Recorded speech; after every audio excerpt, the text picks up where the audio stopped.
Lying. It's a behaviour that gets under our skin more than almost any other.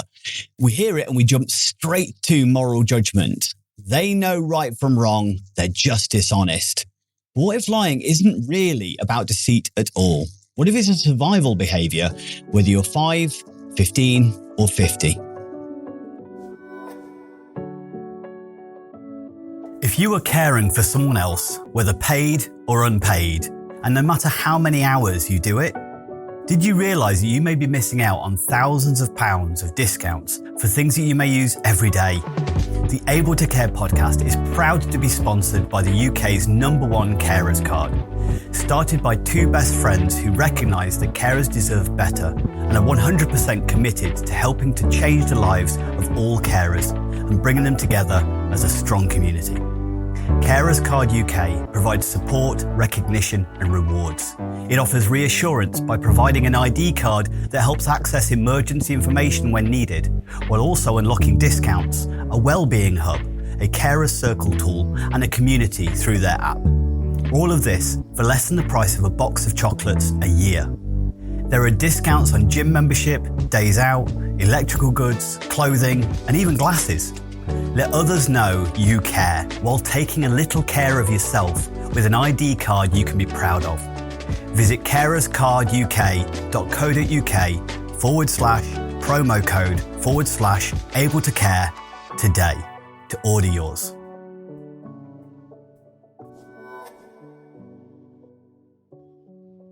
In today's session, we're going to talk about why lying is a universal behaviour. It doesn't matter across ages and across cultures. We'll look at the survival and emotional functions behind it as well, and the impact of punishment versus empathy on the effects that we have on lying and honesty, and practical ways to respond when lying shows up in your setting. Okay, so first off, we have to recognize that lying is completely natural and normal. We are not the only species that lies. There are certain forms of monkeys that they learn certain calls. So there's a certain species of monkey that they have a call for eagle, they have a call for leopard, and they have a call for snake.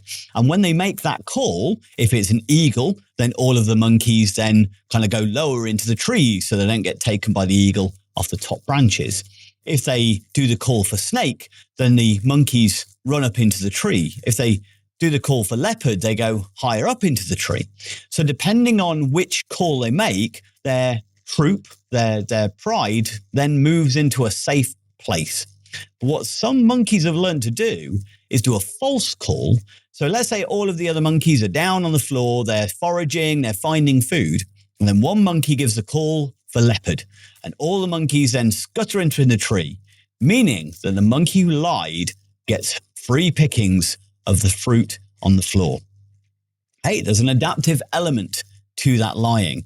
And that's what the research shows, that when we find that many people do lie, but it must have a function, it must have a benefit. As I always refer to on my behavior management courses, nobody chooses to behave a way they think in that moment is a bad idea. They must think it's the right thing to do in that moment, even if they afterwards realize maybe it was wrong. So we tend to label somebody as a liar, which doesn't just damage trust, it blocks our understanding. It's one of those labels that really is pervasive. So if a politician is caught lying, we call them a liar. But when they're caught telling the truth, nobody ever labels them as a truther. And you can't be a liar and a truther at the same time. It's possible. But it's one of the most common labels that gets thrown around to people. Once they tell a lie, they become a liar as a whole. So we assume intent when it comes to lie, rather than really exploring the function of why this, why now, which hopefully many of you have been listening to the show for a while will know that's fundamental, being detective rather than judge. So research shows that all children lie. So a study in 2008 from Taller and Lee found that all children lie. It's actually a developmental milestone linked to social cognition. There was quite an interesting experiment that they found that they did a test with 3-year-olds and they did a test with 5-year-olds. And they found that in the case of 3-year-olds, some lied, but not all. And what the experimenter would pull out different items behind the child's back, and the child had to ask questions to guess what the item was. And the quicker they guessed, the better the prize that they gained. On the last item, the experimenter then pulls the item out behind the child and then makes an excuse that I'm going to have to leave the room for a moment. But when I come back, you can have a go at guessing. But they obviously gave the instruction, but make sure you don't look. Now, statistically, all children look. All children, if you tell a child don't press that button, they'll do it. But when you tell them don't turn around and look at it, they all looked. The difference is that statistically, only about 50% of the children at 3 years old lied about it, but 100% of children at 5-year-old lied about it. Because once we develop that theory of mind that they don't know what I know and I know things that they don't, straight away, once we've got that concept, once we've got understanding, we're going to try lying. There's an advantage to it in that example, in that experiment, because if I look and know what the item is, but I don't tell you that, I'm going to get a better prize more quickly. So there's an advantage to that behavior. Now, what was really interesting, though, is they repeated this study, and it was looking at corporal punishment. And they explored 2 schools, and I believe the experiment was carried out in Malaysia. And one school, we had quite an old school corporal punishment kind of humiliation tactic as far as behavior is concerned, where the other school was much more child-centered, a bit more maybe westernized in its views of kind of education and support. And what they did is they repeated that same experiment with the children from these 2 different environments. And what they found is statistically, the children looked the same, but the children from the environment that involved or had corporal punishment took an awful lot longer to look around or to turn around. Now, you might say that's a positive because obviously delayed gratification for longer, but they still looked. It just took them longer. They were more cautious about the person being out of the room, but they still looked. But what they found is statistically, the same levels of children lied. But in the group that had experienced corporal punishment or humiliation related to bad behavior, they didn't lie less. They lied better. Now, that's really interesting because it means that there must be an advantage to lying in these circumstances. If I do something wrong and I get in trouble, but if I lie about it, statistically, I might get away with it. And therefore, actually, there's a greater advantage to me lying than there is to me telling the truth when we're involving high levels of punishment or sanctions, consequences, and stuff like that. So punishment doesn't teach kids to lie less, it teaches them to lie better. Because if you need to get better at something to improve your chances of survival and well-being, then you're going to work at it, right? You're going to do more of it.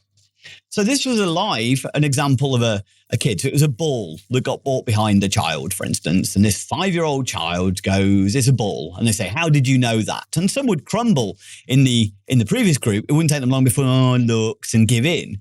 But this lad said, well, when you brought it in, I heard a slight squeak. And that made me think of like a trainer on a gym floor. And I thought, that maybe it's a shoe. But then I thought it wouldn't be a shoe because, I don't know where to make that sound in that moment when you put it down. So that made me think of a ball. And I thought it was a ball.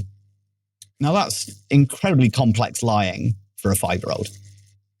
So if we think about, we have this concept of shaming when it comes to lying, but we have to understand there is an advantage. So in adults, lying often links to shame, fear of rejection, trying to protect our independence. It's a form of control. Now, if I asked you, like, what color is my t-shirt? And you said it was burgundy and I said it is blue. And you're going to get really annoyed and go, no, it's burgundy. I can see it's burgundy, but I'm still absolutely adamant that it's blue. Well, who's in control? Me. I'm the one controlling it. You're the one getting emotionally affected. So if I control the lie, I control the situation. If you control the truth, you control the situation. So if control is something that helps people to feel safe, then lying's really advantageous. And I've worked with individuals that lying becomes a way of either protecting themselves, but then it becomes so ingrained, it's just what they do. It's the same way as I may eat to protect myself, that I always fold my arms one way around the other, whatever it is, but it becomes a habit. It's just what I do. So there is a few other examples in the circumstances. Some children with fetal alcohol spectrum disorder, some individuals with dementia, they don't lie. They're sometimes confabulating. They're filling in the missing gaps in their memory with something that makes sense. So if I move something from one side of a room to another, but I don't remember moving it, well, I know that objects don't fly or travel by themselves. And therefore, if I don't remember doing it, my brain's going to tell me, so somebody else must have moved it. So if I say, who's been in moving my stuff? I'm not lying. I'm just trying to make sense of the world as I experience it. And so we have to recognize this is also a normal part. That isn't lying. Now, another form of lying that some of you may have encountered is individuals who tell stories about who they are or what they do. And I've come across this quite often. I remember going to a children's home and this lad was showing me a video of him in a music video. And he was one of the lads in the background wearing a balaclava, rapping. No, it wasn't him. The staff at the home kind of let me know it wasn't him. But he obviously didn't feel that he was worthwhile enough as he was.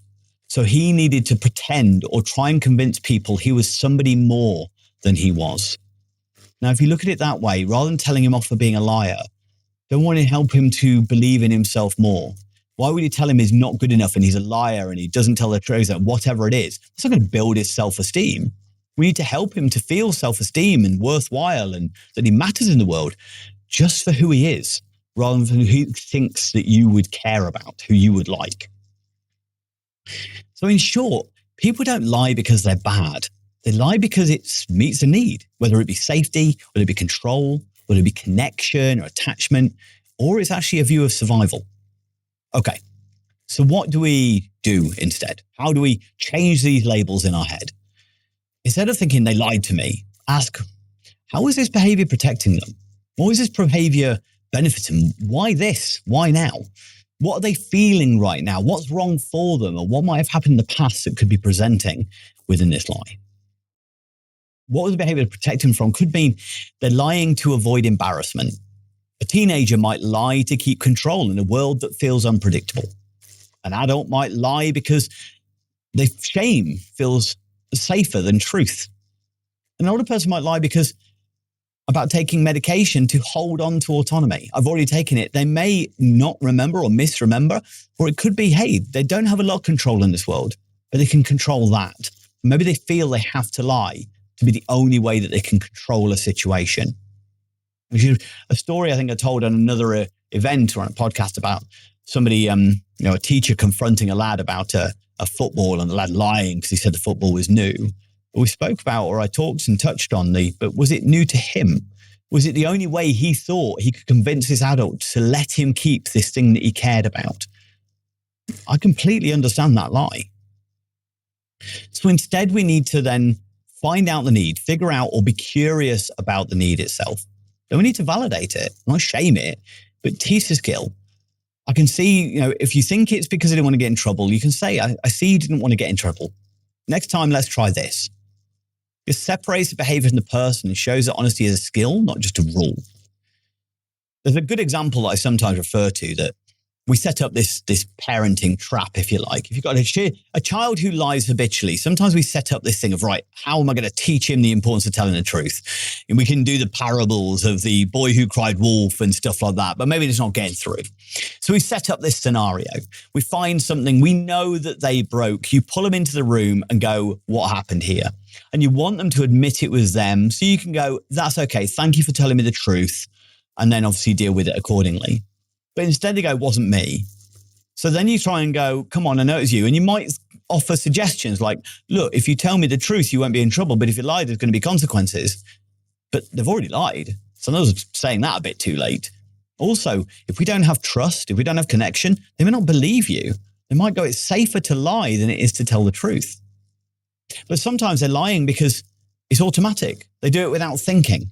But now they're caught in the lie. Now to admit that they have lied is too much shame.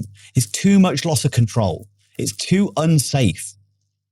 And therefore they're going to stick with that lie no matter what, or it ends up in nothing but a meltdown going, oh, you're always blaming me. You're always saying it was me. It could have been anybody else. So suddenly your whole concept of teaching them has been kicked out the window and they still haven't admitted it was them. So sometimes rather than focus on the lie, just go, hey, I've noticed this. Would you mind helping me get it cleaned up? What do we actually want them to learn? If you break something, there's a consequence. The consequence is somebody has to clean it up. Now you might get the pushback going, why do I have to prove it wasn't me? Hey, I get it. Maybe it feels unfair. I'm more than happy to help you. We'll do it together and then we'll do this nice. The aim is to teach them that it's that old adage, isn't it? Give them an inch, they take a mile. But sometimes when we're building trust, we need to give them that mile so they learn they only need to take the inch. and then teach them they don't need to lie to be safe. They don't need to lie to be perceived as more, to be perceived as good, to be perceived as worthwhile. Okay. And if they truly believe the lie as well, and if it's somebody with dementia, they believe it, then we're validating, but then looking at and exploring the truth. So we validate the need. We remove the fear factor. If telling the truth always leads to punishment and sanction, people will choose the lie. Just like that Malaysian study showed that harsh punishments breeds better liars, not more honesty. So instead of you're in trouble for lying, try thank you for telling me now. That helps me help you. We can also model honesty with empathy. Adults often white lie to smooth social interactions. So how do you tell the truth kindly? How do I admit to make a mistake without shame? This is a thing when we talk about lying, we have a threshold of what we think is an okay lie and what isn't. It's okay to send a thank you note to granny even though you're not really grateful. It's okay to tell your partner they look nice when they're going out even though you're not really that keen on their outfit. It's okay to tell kids about Santa Claus. Sorry if any kids listening. I'm not saying it's necessarily a lie. But there's certain lies that we consider to be inappropriate. So how do we teach the difference between a good and a bad lie?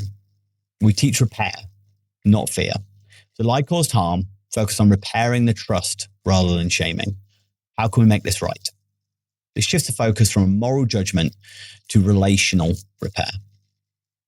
Now, I know some of you out there will just be thinking, well, I disagree. Lying is just wrong. Well, deliberate deceit to harm somebody is definitely a maladaptive behavior. But why? You need to understand why is it wrong. Just saying it's just wrong because of your values, beliefs, and attitudes. You need to understand that because of the concept of the boy who cried wolf, look, if you lie to people and they find out, it means they can't trust you. And that can damage relationships. That can impact on your friendships. That mean that you can't be trusted. But most lying in care and education is not malicious. It's protective. It's a strategy, not a moral failing. So we're teaching them the impact of it. Again, not shaming, not blaming, going, look, maybe you feel you need to do this, but here are the implications. Here are the consequences of doing this. Let's work together. I know that some of you may be thinking if we don't punish it, won't they keep lying? But again, natural consequences, research says the opposite. Punishment seems to make people lie better. So straight away, follow that learning, follow that rule. Safe, empathic environments increase honesty. If I recognize that mistakes are stepping stones in learning, then why would I need to lie if I've done something wrong? If there's no shame associated with doing something wrong, then why would I need to lie about it? If I'm doing something that I shouldn't, then shouldn't you have taught me the moral benefits of doing it right rather than then me having to lie to cover it up? If I'm lying because I'm misunderstanding the context, then don't you just need to help me to understand the facts? Why would you need to shame and blame me? If I'm lying because I feel I'm not enough, then help me to feel enough. Help me to feel worthwhile. Help me to build my self-esteem. So next time you're faced with a lie, pause. Don't jump to dishonest. Instead, ask why? What's the need? What's the benefit? What's the pain this person is avoiding? Because when we reframe lying as a behavior with a function, we stop trying to punish it and start teaching the skills and safety that make honesty possible. So I want you to think of a recent lie you heard from a child, a colleague, or someone you care for. What survival function might it have served?